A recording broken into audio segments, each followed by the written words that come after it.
Deus ainda quer falar conosco nesta noite. Deus ainda quer dar sugestões ao seu povo. Deus ainda quer dar solução ao seu povo.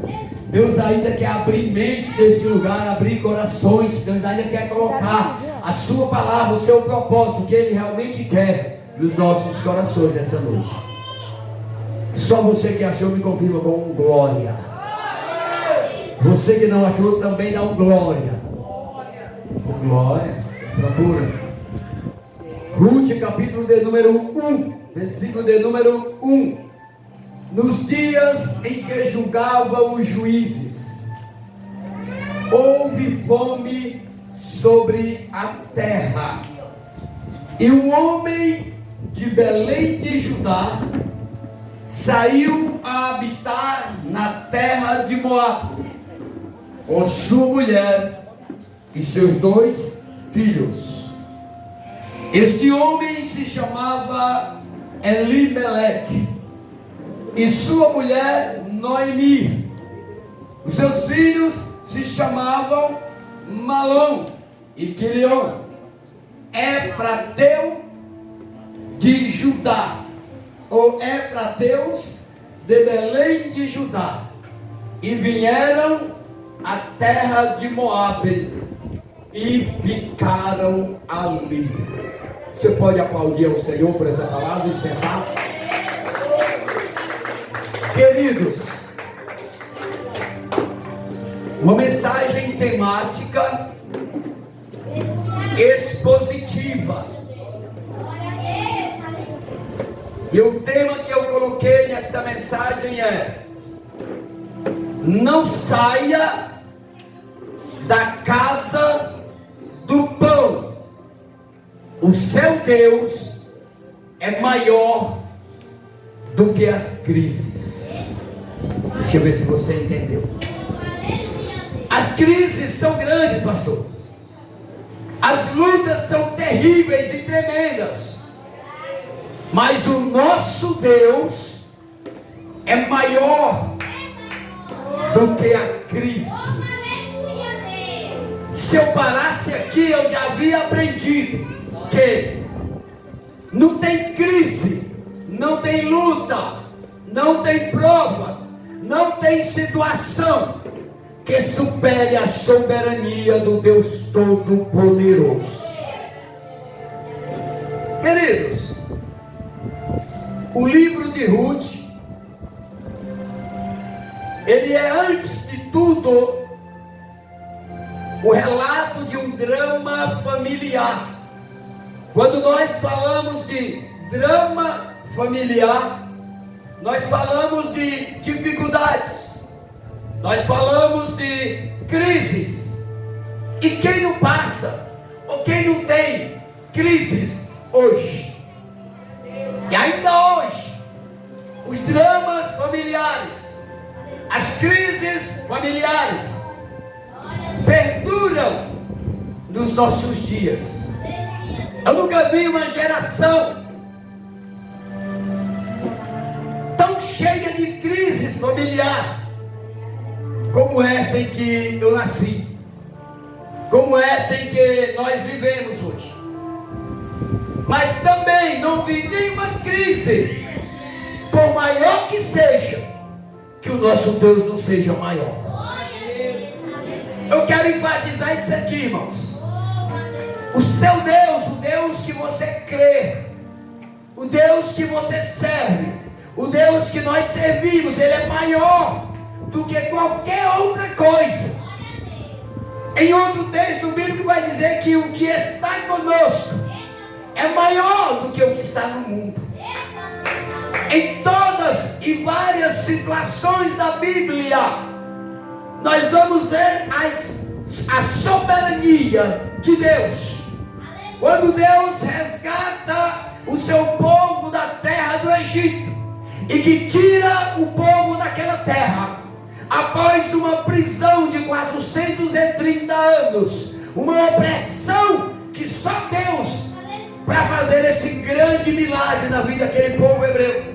Mas quando eles saem, as crises já começam a aparecer na sua frente. Eu já aprendo que quando eu decido servir a Deus, eu também tenho que estar decidido a lutar contra as crises que irão aparecer na minha frente. Porque nós não servimos a Deus para não passarmos necessidades. Nós não servimos a Deus, não cremos em Deus para que nós não venhamos adoecer. Nós não cremos no Senhor, não se voltamos para Deus, não servimos a Deus para que nós venhamos ser prósperos financeiramente. O objetivo de nós servir a Deus não é enriquecermos, não é não passar por dificuldades, não é não adoecer, não. O objetivo de nós servirmos a Deus, além de um dia ir morar no céu com Ele, é que as crises quando chegar, nós lembrarmos que temos um Deus que é maior. Quando o mar estiver na nossa frente e não tiver saída, nós lembrarmos que Deus é maior. Nós temos um Deus que é maior. Quem nos conhece aqui mesmo nessa comunidade sabe de algumas dificuldades grandes que vieram sobre a minha vida.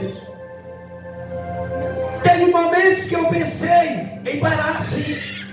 Teve momentos que eu cheguei a olhar para cima e disse: só até aqui, Senhor. Só até aqui, Senhor. Não aguento mais. Aqui é o limite. E realmente era, irmãos. Era o meu limite, mas o Deus que nós servimos, Ele não tem limite. O seu poder é infinito, a sua glória é infinita, o seu agir é infinito. Tudo que Deus tem e faz é infinito. Nós podemos colocar um limite, só aguento até aqui, mas a palavra de Deus me diz que Deus não permite prova na minha vida e na sua que você não possa suportar. Deus não vai colocar um fardo em você que você não possa carregar. Ei, lembre-se disso. Deus é maior do que as crises. Mas parece, presbítero, que em dado momento da nossa vida, em algumas circunstâncias, nós esquecemos do Deus que temos. Nós limitamos o poder de Deus. Nós colocamos um limite. Nós achamos que Deus só faz isso, mas isso que é maior para nós, Ele não faz. Não é privilégio meu e seu pensar dessa forma. O povo de Israel também pensava. A história que nós acabamos de ler na leitura bíblica de Ruth narra a história, a trajetória de uma família. Uma família, irmãos, que também, assim como você e eu, passa por altos e baixos, por bonanças, por dificuldades. Pastor, hoje nós estamos tranquilos, mas amanhã estamos passando por dificuldades. E isso só vai acabar quando? Quando Apocalipse 21:4 se cumprir. E não haverá mais dores, não haverá mais choro, e Deus enxugará toda a lágrima dos nossos olhos, e não haverá mais morte. Aonde é, irmãos? Nas mansões celestiais. Vou refutar aqui o que já foi dito por duas pregadoras. Não desista na caminhada. O Deus que você serve é maior do que o problema que Ele atinge. Eu vou repetir isso aqui que eu achei bonito, irmãos. O Deus que você serve é maior do que o problema que está lhe atingindo. Queridos, se tem algo que nos afasta de Deus, se tem algo que nos luta, que nós relutamos, que nós esquecemos de todas as bênçãos que Deus tem nos dado, é quando vem uma crise, principalmente na família. Mas por que o livro de Ruth está escrito dentro da Bíblia Sagrada? Porque ele começa com tragédias, começa com decisões precipitadas, levadas por circunstâncias que aconteceram na vida.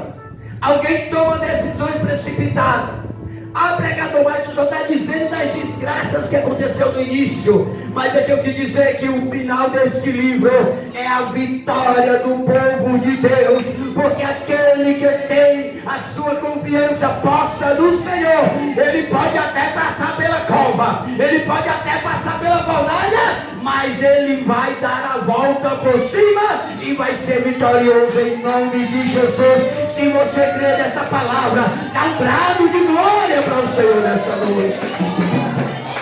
Oh, aleluia! O texto diz, irmãos, que nos dias que julgavam a Israel os juízes, foi no período dos juízes, 400 anos aproximadamente, que tivemos aí 13 ou 14 juízes, após a morte do grande líder Josué. E teve fome em Israel. Mas aqui, irmãos, tem um detalhe tão forte que eu quero me prender e chamar a atenção dos irmãos. A palavra Belém significa casa do pão, mas faltou pão na casa do pão. Como pode, irmãos, faltar pão na padaria? Você chega na padaria de manhãzinha, pastor, me dá 2 pães, não tem pão. Mas como se é uma padaria? Alguma coisa aconteceu, algum propósito tem nisso. Efrateus de Belém, casa do pão, mas faltou pão naquela casa. E quando uma crise como essa se situa na nossa vida, e nós que somos pais de família sabemos o peso de quando a esposa chega e diz: filho, ou amor, ou marido, ou esposo, não sei como ela trata, eu chamo a minha de amor, está faltando pão, está faltando o leite dos meninos. Aí não tem menino pequeno, né, amor? Está faltando alimento. Quem é pai ou mãe aqui sabe que é uma coisa que lhe abate de primeira. Nem a doença chega a abater um pai de família ou uma mãe de família do que a falta de alimento para os seus. Porque nós, como pais, temos uma grande responsabilidade de trazermos, provermos o alimento. E quando isso não é possível, irmão, gera, eu não sei nem quantas, inúmeras vezes já vi relatos de pessoas, pais de famílias desesperados porque não tem um emprego e está faltando alimento, e põe fim à própria vida, achando que é melhor morrer para não ver os filhos sofrer, mas ele vai sofrer eternamente. Falta a confiança naquele que é maior do que as crises. Elimeleque, israelita, Efrateu, da cidade de Belém, se acha numa situação que não tem pão, não tem alimento, porque o texto começa dizendo enfaticamente: havia fome. Mas vem cá, eu sou servo de Deus, eu sou um cristão, eu digo que sirvo um Deus que provê todas as coisas, eu digo que sirvo um Deus que o que é impossível para mim, para Deus é possível. Mas quando a crise chega, presbítero, parece que a gente esquece. E a gente, ao invés de partir para a parede, como fez o rei Ezequias em momento de crise, e buscar ao Senhor, não, nós nos desesperamos. E quando um homem ou uma mulher está desesperada, o resultado das atitudes, irmão, não são nada boas.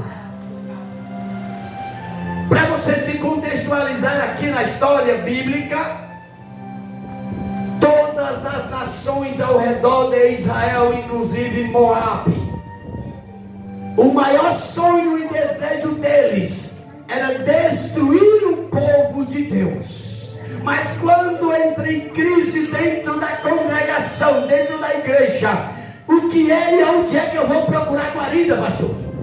Nos moabitas. Alguém que quer destruí-lo, alguém que quer nos destruir.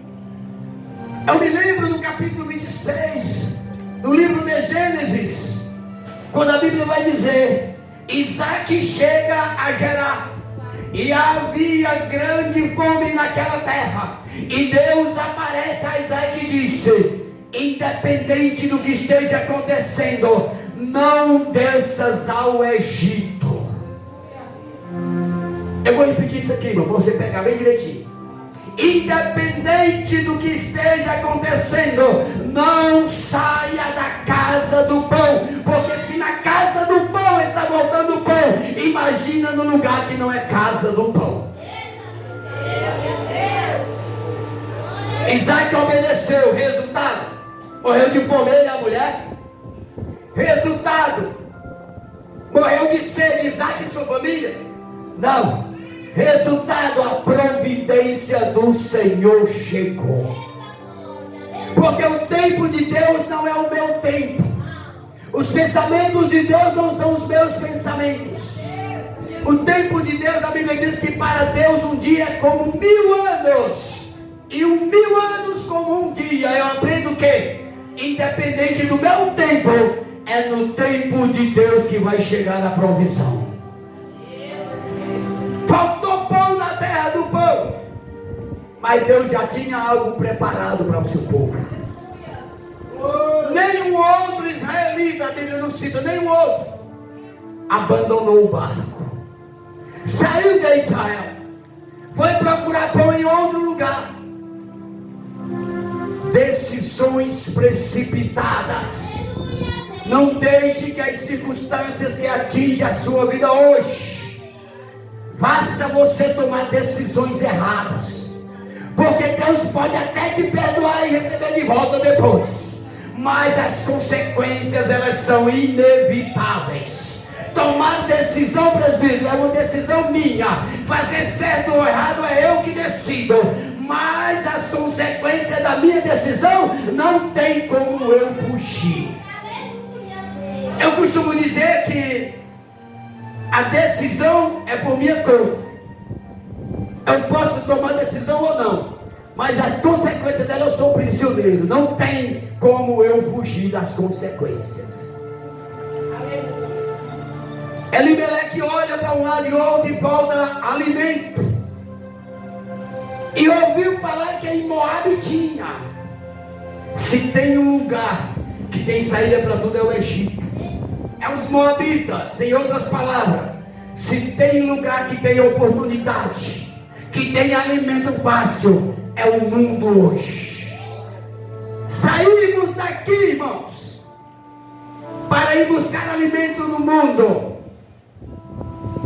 corremos um grande risco de não voltarmos mais.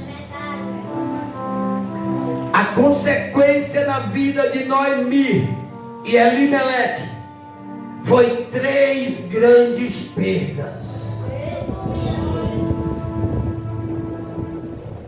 Irmãos, eu quero que você entenda isso aqui, porque o texto que eu ia pregar era Gênesis 7 e 1. E disse Deus a Noé: entra na arca, tu e a tua família. Mas quando o presbítero colocou esse louvor, que de certa forma me tocou, e eu levantei a cabeça e levantei a mão, e Deus me deu o texto de Ruth. Porque tem alguém aqui querendo tomar decisões precipitadas. Ruth ou Noemi e Elimeleque não tiveram alguém para dizer, mas Deus hoje levanta a pessoa aqui dentro para dizer: não tome decisão precipitada.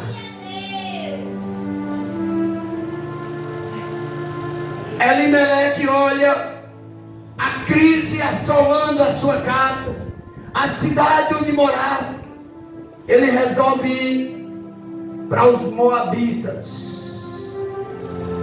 E a Bíblia vai dizer que por 10 anos eles passaram lá em Moab, na terra de Moab. Só que não foi, irmãos, 10 anos de glória. Até encheram a barriga de alimento, até se alimentaram, Mas se alimentar daquilo que não é da casa do pão, traz graves consequências. Se alimentar daquilo que é fruto de decisão errada, traz graves consequências. Você está aqui hoje, nesta noite, como Noemi e Ruth, muitas das vezes, ou Noemi e Elimeleque, muitas das vezes, querendo tomar decisões, porque a crise chegou até na sua casa, a crise chegou na sua família, a crise chegou na sua cidade, a crise chegou na sua igreja. Ei, deixa eu te dizer, Deus vai estar levantando aqui hoje Ruths para dar um livramento. Mas saiba de uma coisa: se tomar a decisão errada, a consequência é inevitável.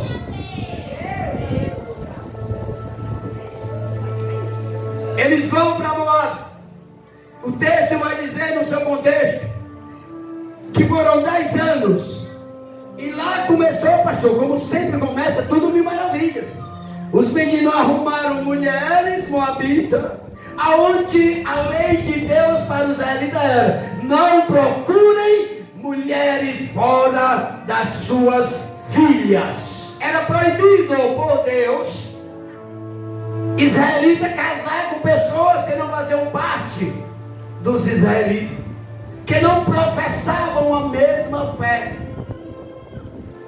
E parece assim uma coisa, no nosso dia é a mesma coisa. Quando nós somos frustrados na nossa congregação, ou na nossa casa, na nossa igreja, a primeira decisão que a gente quer tomar é cair do mundo. Começamos a fazer postagens, dando a entender que estamos insatisfeitos. Começamos a demonstrar, irmãos, Deus é maior do que a crise. Quando Deus envia o profeta Isaías na casa do rei Ezequias e diz: assim diz o Senhor, põe a tua casa em ordem, porque tu vai morrer. O que o Daniel faria se eu visse uma profecia dessa? E como eu sempre falo, pastor, no mínimo eu ia dizer: está repreendido, é do diabo. Não, irmãos, Deus também fala dessa forma, para ver a minha e a sua atitude diante da crise. Isaías chega e diz: o Senhor manda te dizer que tu começa, e aqui é a explicação do colocar a casa em ordem. Não é que a casa de Ezequias estava desordenada, porque ele está descrito como um dos maiores reis, que fez o que era reto diante dos olhos do Senhor. Então ele não tinha casa desordenada, na expressão que a gente usa hoje, que irmã até lá.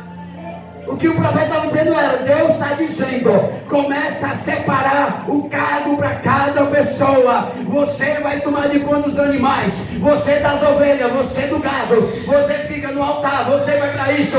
Deixa tudo pronto, porque tu vais morrer.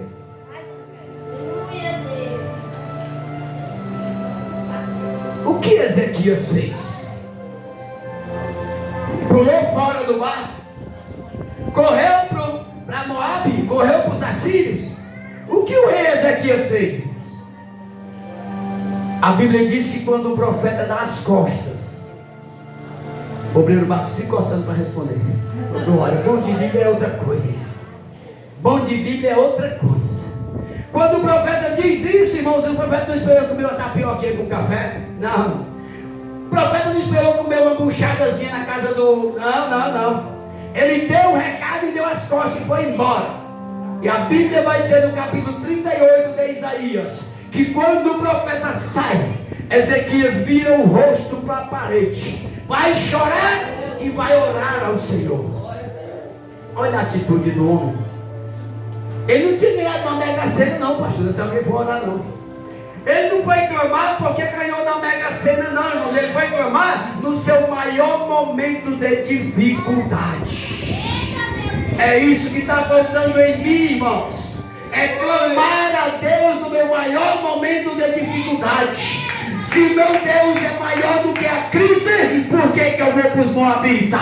Se meu Deus é maior do que a crise, por que eu vou descer ao Egito? Se o meu Deus é maior do que a crise, por que eu vou sair da casa do pão? Oh, glória! Deus está me dando uma autoridade. Meu Deus. Os meninos chegam em Moabe.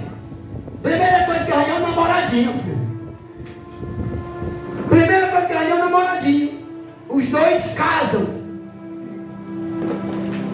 Os dois casam. Parece tudo mil maravilhas. É que nem diz que tudo que o inimigo oferece é só por um momento. É só por um momento. Começa tudo bem bonzinho.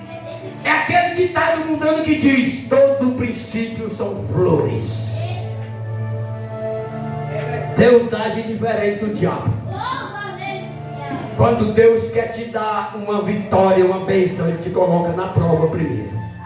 Mas o diabo, como não tem sabedoria, ele dá primeiro o que ele acha que é melhor, para depois cobrar. Alguém chega para o inimigo e faz um pacto: me dá tudo o que eu quero, mulher, carro, riqueza, e eu faço o que você quiser. O inimigo dá tudo. O homem estava nadando em dinheiro, mulher, carro importado. Quando foi um dia, o diabo chega e diz: agora vamos prestar conta. Ele diz: agora não, o que? Chegou a hora. Eu fiz o que você queria, agora eu quero a sua alma. Porque o inimigo é assim, irmãos. No capítulo 13 do livro de 1 Reis, Deus manda um profeta ir contra um altar, profetizar contra um altar. E Deus dá a seguinte ordem a ele: não comas e nem beba neste lugar, e nem volte pelo mesmo caminho. A Bíblia diz que naquela cidade havia um profeta velho. Tem aqui uma diferença, irmão, de um velho profeta para um profeta velho, viu? Velho profeta era Eliseu, um homem velho. Era outros profetas. Mas profeta velho é outra coisa. E o profeta velho disse para ele: volta e come na minha casa, porque Deus me mandou te dizer. E ele disse: guarde-me o Senhor. Deus me deu uma ordem, dizendo que eu não comesse nem bebesse desse lugar e nem voltasse pelo mesmo caminho. Aí o diabo, não satisfeito, retrucou e disse: eu também sou profeta como você. E Deus desceu lá de cima e me disse para me dizer para você voltar. Que Deus é esse que gera confusão na minha mente? Uma hora manda e depois manda recado dizendo desmandando. O texto vai dizer, irmãos, que o profeta caiu na lábia do inimigo. Foi, na linguagem bem cearense, encheu um papo, comeu tudo que tinha direito. E a Bíblia vai dizer no capítulo 13 de 1 Reis que quando ele estava na mesa comendo, aí Deus usa o profeta velho e diz assim: porquanto foste rebeldes à palavra da minha boca. Em outras palavras, deixou de obedecer a minha voz, porque causava dificuldade. Porque profeta não tinha pássaro de ferro para voar, profeta não tinha Uber, era léguas e léguas, ou camelo, ou mulas, ou então a pé, sol quente, chegava, dava um recado e voltava. Aleluia! E como é que Deus manda o cara ir não comer nada e beber durante dias e dias de jornada? Porque ele estava em Betel e foi a Gilgal. Porquanto foste rebelde à palavra da minha boca, apartando-te de mim, um leão te matará, e tu não entrarás na cova, no sepulcro dos teus pais. Aleluia. Irmãos, parece Deus cruel. O profeta fez tudo que Deus mandou. Não fez tudo que Deus mandou. Ele não cumpriu a missão completa. Aleluia. Obedeceu, foi lá, estirou a mão contra o altar. E o texto vai dizer que quando ele estira a mão sobre o altar e diz: altar, altar, o rei olha para ele e diz: prenda-o. Só que quando o rei quis puxar a mão não veio mais. E na mesma hora o rei diz assim: ora ao teu Deus, pede para que minha mão volte. O profeta tão crente, porque se fosse outro, talvez dizia assim: se tu ia mandar me prender, quero que você fique com a mãozinha seca para sempre. Mas a Bíblia diz que ele orou e Deus fez um milagre. Para quê, irmãos? Para quê? Para ver se o rei se rendia ao Senhor. Mas quem era o rei? Jeroboão, filho de Nebate, segundo a Bíblia, o pior rei de todos os tempos em Israel, em Judá. E o profeta pagou com a vida a desobediência. Quando Deus, eu falei isso aqui, meu pai, citar o exemplo, que quando Moisés disse: Senhor, quando eu chegar no Egito e me perguntarem quem me mandou, eu digo o quê? Aí Deus diz o eu sou, te enviou.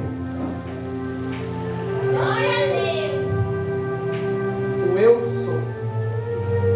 E o que é, irmãos, o resultado da frase eu sou?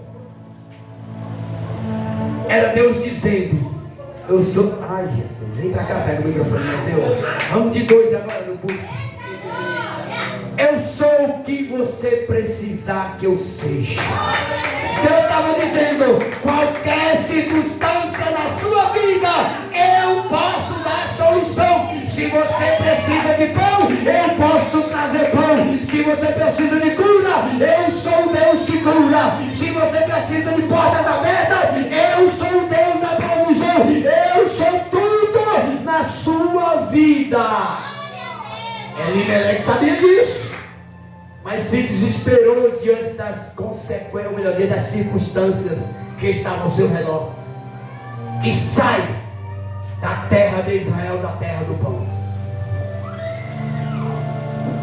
1000 maravilhas, casaram os dois jovens, mas a Bíblia vai dizer que passado algum tempo morre Elimeleque. A primeira grande perda, a primeira consequência drástica, o líder da família falta. Mas nós somos mestres para fazer isso, e eu conjecturo aqui, como Noemi disse: não, mas eu não vou voltar ainda, porque ainda tenho 2 filhos, eles podem me manter aqui fora da casa do pão. A Bíblia vai dizer que poucos dias depois morre Malão, outra grande perda. Mas ainda tem uma esperança, ainda tem Quilion. Dias depois morre Quilion. Você sabe o que é isso? Não se engane, as oportunidades, as coisas boas lá fora, elas vão se acabar. É só por questão de tempo. Quando eu penso em desistir, Deus me traz à memória 3 coisas, e essas 3 coisas me geram mais 3. E a primeira é quem eu era, o que eu fazia e onde eu estou. Ou melhor, onde eu estava. A primeira é quem eu era. Aí eu começo a enfatizar quem eu era e quem sou hoje. Olha a diferença. O que eu fazia e o que eu faço hoje. Onde eu estava, onde eu estou hoje. Se nós cairmos em si, irmãos, e trouxermos essas 3 questões para nós, você vai botar na balança e vai ver que não vale a pena desistir da caminhada, porque uma simples circunstância não se compara ao mundo que você vivia, a desgraça que você vivia, o que você fazia e onde você estava. Por mais difícil que seja a circunstância, onde você está hoje, quem é você hoje e o que você faz hoje, não se compara a quem você era, o que você fazia e onde você estava. Aleluia. Elimeleque esqueceu disso. Ele esqueceu dos 430 anos de escravidão. Esqueceu das providências de Deus durante os 40 anos no deserto. Esqueceu que Deus abriu o mar quando não tinha nenhuma saída para eles. Esqueceu que Deus tirou a água da rocha quando não tinha nenhum poço profundo naquele deserto. Ele esqueceu que Deus mandou maná dos céus quando não tinha nenhum tipo de mercantil na terra. Mas parece que quando a circunstância vem, varão, a gente esquece de tudo. A gente vive momentos lindos, geladeira cheia, mulher linda, maravilhosa, filhos com saúde, emprego garantido. E quando Deus quer dar algo maior a nós, que coloca uma provazinha, nos preparando para isso, a gente esquece de tudo que Deus fez. E por aproximadamente 7 vezes, nos 5 livros da Bíblia, de preferência em Números e Deuteronômio, Deus usa alguém e diz assim: lembra para eles, lembra a eles o que eu fiz por eles. Era Deus dizendo: traz a memória, para ver se depois que eles se lembram do que eu fiz, eles vão querer desistir. Mas infelizmente teve gente que desistiu. Teve gente tão duro de coração, profeta, que desistiu. Mas essa igreja hoje está sendo advertida a perseverar. Perseverar, irmãos, é continuar. Perseverar é continuar andando, é continuar seguindo, é ir em frente. Perseverar, continua. Está difícil, continua. Está entrando até o joelho na lama, continua, porque você não está só nesta caminhada. Deus precisa de você na obra dele. Não precisa eu dizer: não vou mais para a igreja, hoje eu não vou para o culto, porque o pastor tem o presbítero lá de lado, tem as diaconisas, tem as obreiras, tem as missionárias.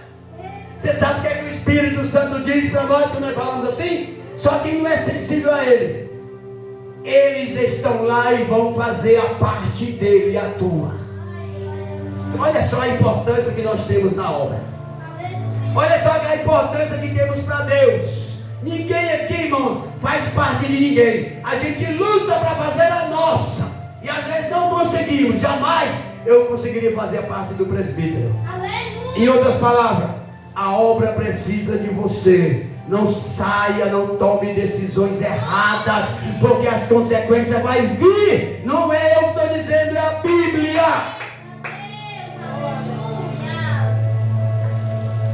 Morreu Elimeleque, morreu Malom, morreu Quilião. Agora Noemi se acha só. Agora não tem mais esperança. Tanto é que ela chega e diz para as suas 2 noras: olha, o que tinha de esperança para mim já se foi. Agora vocês voltem, vão para a casa de seus pais, porque não tem mais jeito. Olha só, irmãos, olha só. Mais uma vez Noemi esquece do Deus que serve. Deus é tão misericordioso, irmãos, que levantou uma Ruth para trazer Noemi de volta, aonde ela não haveria de ter saído. Aleluia! Quando ela diz assim, ó: voltem para a casa de seus pais. Porque na lei judaica, irmãos, na lei de Israel, quando um irmão casado morria, o outro irmão tinha direito de suscitar a família com a mulher do irmão. Hoje não, no Brasil não. Não leve isso a sério aqui no Brasil, viu? Mas lá a lei era essa. Aí Noemi sabia disso. Sabe o que ela disse? Olha, a lei permite que, se já que meus filhos morreram, o marido de vocês, vocês podem casar com outro irmão, mas não tem mais irmão. Era Deus querendo dar a solução, colocar Ruth na vida de Noemi, e ela dizendo: não, não tem jeito, fica aí, porque a gente não é tão assim. A gente erra, toma decisões erradas. Deus coloca alguém para nos botar de volta na casa do pão, e nós não entendemos. E aí diz: não adianta, não adianta, deixa para lá. Porque eu já sou velha. Palavra de Noemi. Mesmo que eu engravidasse, que não engravido mais, já sou velho. Vocês não têm paciência de esperar o menino nascer, crescer. Olha a dificuldade que Noemi estava botando. mulheres novas, bonitas. Não iam esperar o menino nascer, crescer, ficar de maior para assumir vocês. E o texto vai dizer que ela diz: voltem. Aí, irmãos, tem um versículo que diz assim: e Noemi ouviu falar que havia fartura em Israel. Irmão, isso aqui é tão forte. Eu trago para a minha vida. No momento difícil eu abandono. Esqueço quem é o Deus que eu sirvo. A prova, a falta de pão não era para sempre. A falta de pão em Israel não era para sempre. Era por um curto período. Era Deus provando o seu povo. E Elimeleque e sua família, ou Elimeleque, porque ele era o chefe, não entendeu isso e resolveu abandonar o barco. A Bíblia não vai dizer, presbítero, que nesse período de fome morreu muita gente nenhuma. A Bíblia não vai dizer que não morreu ninguém. Não morreu ninguém, irmão, porque faltou pão. Mas alguém impressionado pelas circunstâncias, ele sai do barco. Alguém pressionado pela pressão, pelo medo, pela circunstância, pela aflição, pelo desespero, sai da casa do pão. Aí Noemi diz: vai-se embora. Ofra, Ruth, vão para a casa do pai de vocês, que eu me viro. Ou seja, não tem mais esperança para mim, tanto vai morrer como viver. Mas Deus, irmãos, quando nós entendemos o trabalhar de Deus, Ele não nos deixa perecer. Deus não vai deixar ninguém perecer. Mas para isso é preciso, pastor, que eu entenda onde Deus quer agir na minha vida. É preciso que eu deixe Deus agir. Aleluia. E Deus tem dessas. No capítulo 50, no versículo 20 do livro de Gênesis, José, quando vai reconhecer os seus irmãos, ele olha para eles e diz: olha, vós bem intentaste mal contra mim. Ele estava dizendo: vocês me venderam, ficaram com inveja, quiseram me matar, apartaram do meu pai, pensando que estava fazendo uma boa coisa. Mas deixa eu te dizer, mesmo sendo vendido, mesmo sendo caluniado, mesmo sendo apontado, mesmo sendo discriminado, mesmo sendo separado do meu pai, Deus transformou tudo isso em bênção. E quem participou da bênção, irmão? Os mesmos que quiseram vender me venderam José. Olha só, irmãos. Olha só. Os que afligiram a José foram os beneficiados com aquilo. Porque quando você tem convicção do Deus que você serve, mesmo que lhe afrontem, mesmo que lhe apontem, mesmo que tentem te rebater, te abater, ei, Deus vai transformar isso aqui em bênção, vai transformar o teu choro em alegria. Logo você vai ver e vai olhar para trás e vai dizer: valeu a pena perseverar, porque tudo que fizeram comigo, Deus estava a par de tudo e deu a volta por cima, inverteu a atitude dos meus irmãos e transformou o mal em bênção.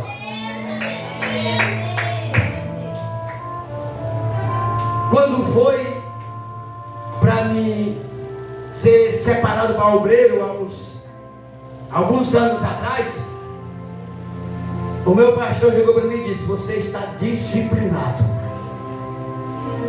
Aí eu, mas a primeira coisa que ele disse o que foi que eu fiz? Aleluia. Fui para casa, perguntei ao meu pai: o que foi que eu fiz? Por quê? Pastor Luiz Alves Nunes, saudosa memória, me disciplinou por 3 meses, 90 dias. Filho, seja sincero, Não me diz não, o que foi que você fez? Eu digo, não sei. Só que no outro dia o pastor foi na minha casa, chamou o meu pai em particular e disse: ele está sendo preparado para o cargo de obreiro, que na Assembleia de Deus é auxiliar. Aí se eu me rebelo, irmãos, se eu vou criticar o meu pastor, o meu líder, se eu vou sair espalhando que esse pastor é muito ruim, eu não fiz nada. Eu era presidente de mocidade, não. Eu comandava um grupo de mais de 25 jovens. Só vivia em consagração. Eu era jovem, mas nos dias obreiros de manhãzinha, 5 horas, não é 7 que nem aqui, era 5 aos domingos. Eu estava lá. Me lembro que um dia eu fui de camiseta normal, e todos os obreiros de camisa de manga longa, o pastor disse: volte, vá vestir a camisa de manga longa, você está na casa do seu, você está num piquenique não. Eu disse: mas meu Deus, o que é que tem a ver? Por isso que eu sou duro, pastor, no ensinamento, porque eu aprendi dessa forma. E o melhor de tudo, missionário, deu certo. Ele disse: olha, não diga nada para ele, ainda vou puxar o cabelo dele, ainda vou dizer que falaram dele, para ver como ele vai reagir. Porque na minha visão, o pastor dizendo, há 8 meses eu venho olhando, é um menino novo, mas há 8 meses eu venho olhando, e ele está preparado para ser auxiliar, porque assim, meu Deus, é auxiliar. E com 2 meses ele chegou para mim e disse: você sabe por que você foi disciplinado? Eu disse: sei não, pastor. Porque você, a partir de amanhã na convenção, vai ser apresentado como obreiro desta igreja. Eu digo: precisa disciplinar? Não era só me dizer, vai orar, que está garantido, não? Não, você precisava passar por uma preparação, domínio próprio. Irmãos, entenda uma coisa: toda prova que vem para você tem uma vitória e uma bênção do outro lado. Nem que seja o diabo que coloque essa prova, mas Deus vai transformar essa prova em bênção futura. O fruto do Espírito, Gálatas 6, 5, 22, é isso? Gálatas, né? Onde Bíblia é outra coisa. Irmãos, Ruth, ou melhor, Noemi, se vê só, tenta dispensar as suas noras. A Bíblia diz que uma delas, chamada Ofra, beija, abraça e sela. Quem é que quer ficar perto de alguém que não tem mais esperança de nada? Só fica perto de alguém que não tem esperança de nada quem também não tem esperança. Mas Ruth era diferente. Deus diz: eu vou gratificar. Tomou decisão errada, fez o que não era para fazer, mas diante do arrependimento, eu vou tomar a decisão. Agora quem vai tomar a decisão sou eu. Mas é melhor, irmãos, que nós não soframos consequência. É melhor que não tomamos decisões erradas.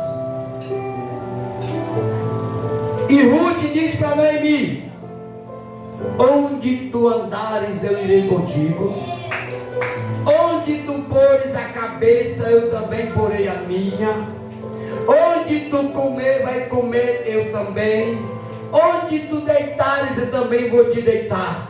E que Deus faça outro tanto, que não seja só a morte que me separe de ti. Eu entendo aqui que era Deus dizendo: ei Noemi, tu fez errado, mas eu não vou te deixar.